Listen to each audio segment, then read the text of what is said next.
আজ শ্রাবণ মাসের পঞ্চম সোমবার। শিব পুরাণে কথিত আছে শ্রাবণ মাসে ভগবান শিবের জন্ম মাস। এই শ্রাবণ মাসের শেষ সোমবারে প্রতিটি শিব মন্দিরে ভক্তপ্রাণ মানুষের উপচে পড়া ভিড় পরিলক্ষিত হয়। আমরা গিয়েছিলাম খোয়াই মহাদেব টিলাতে, ঠিক একই রকম ভিড় পরিলক্ষিত হয়। মহিলাদের লক্ষ্য করা যায় সকলেই ভগবান শিবের কাছে প্রার্থনায় ব্যস্ত। মহাদেব টিলা শিব মন্দিরের পুরোহিত আজকের পূজার বিষয় নিয়ে বিস্তারিতভাবে আমাদের কাছে তুলে ধরেন। ডিউরি রিপোর্ট, খোয়াই টাইমস বাংলা।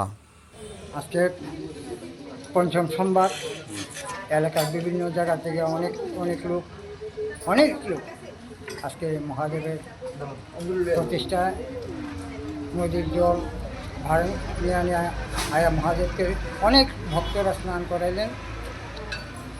আজকে আমার এখানে খোয়াই এবং বিভিন্ন জায়গার লোক কোনো আনন্দের সহিত ঠাকুরের আজকে জল প্রতিদান করলেন।